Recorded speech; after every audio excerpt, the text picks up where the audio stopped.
Glory to God the Father and Son Yeshua Messiah. Jeremiah 48.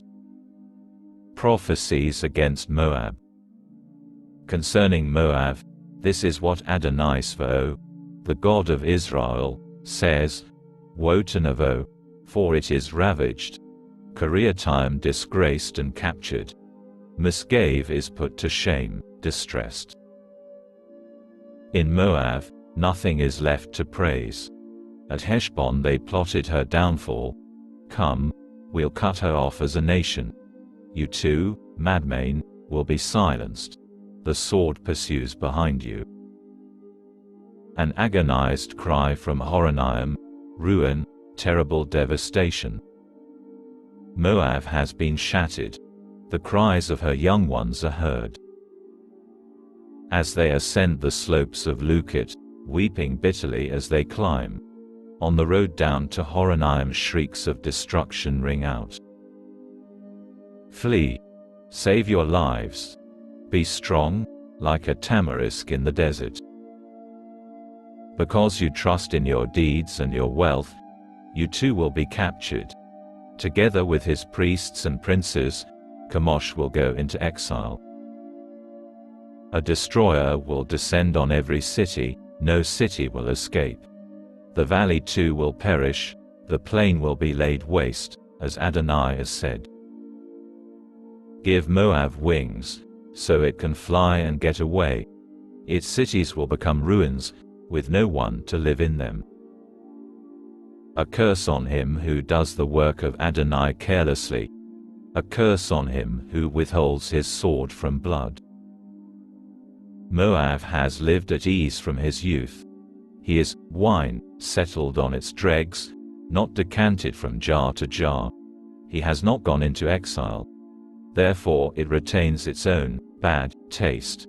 Its aroma remains unchanged. So the days are coming, says Adonai, when I will send people to tilt him.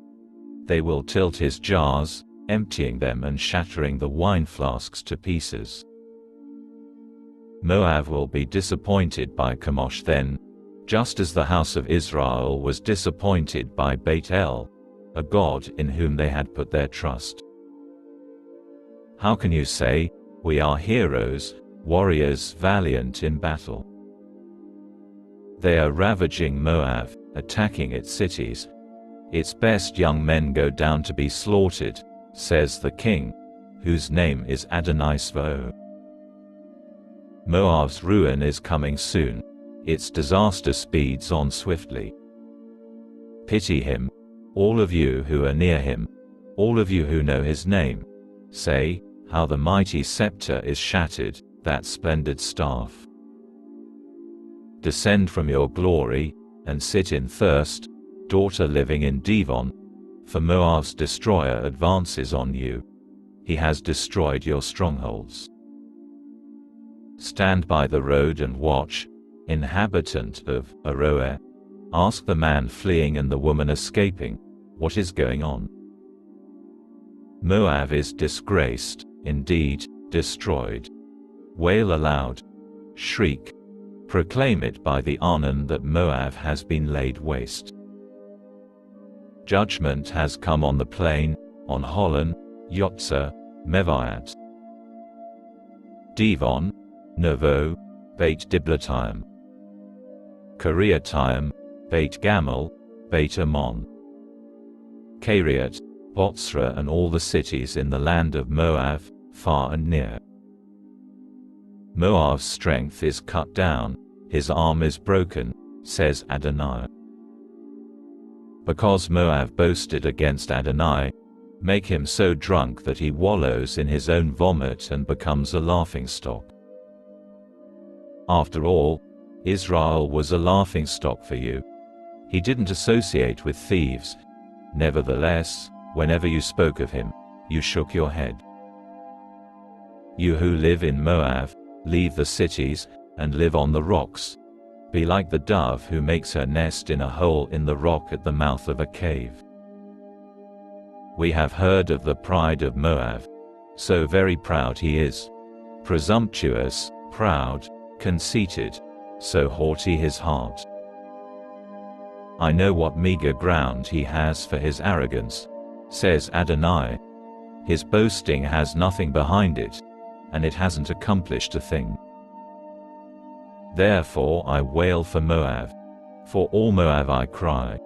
For the people of Kirhirs I lament. I will weep for you, vineyard of Sivma, more than I wept for Yaza. Your branches spread to the sea, reaching as far as the sea of Yaza. On your summer fruits and on your vintage the destroyer has fallen. Gladness and joy have been removed from productive fields and the land of Moab.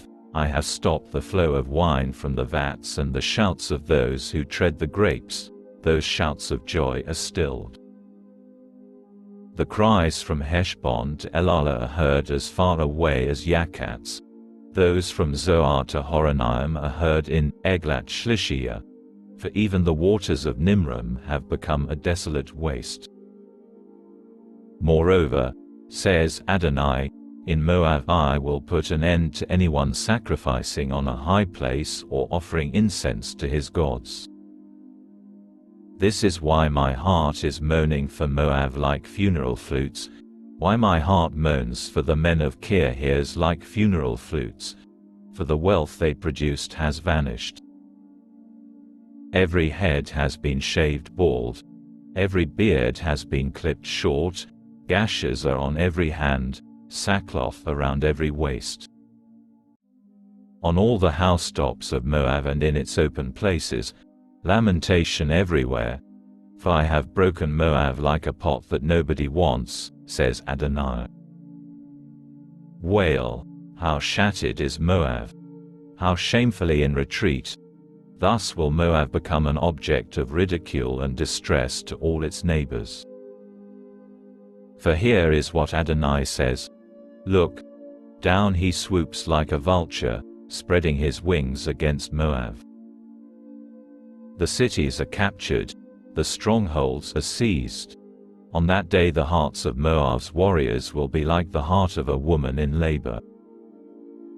Moab will be destroyed as a people, because he boasted against Adonai. Terror, pit and trap are upon you, people of Moab, says Adonai. Whoever flees from the terror will fall into the pit, and he who climbs up out of the pit will be caught in the trap. For I will bring on her, on Moab, the year for her punishment, says Adonai. In the shadow of Heshbon the fugitives stop, exhausted. For fire breaks out from Heshbon, a flame from inside Sihon, consuming the sides and tops of the heads of Moab's noisy boasters. Woe to you, Moab! Chemosh's people are doomed, for your sons have been taken captive, and your daughters led into captivity. Yet I will end Moab's exile in the Acharit Hayamim, says Adonai. This is the judgment on Moab.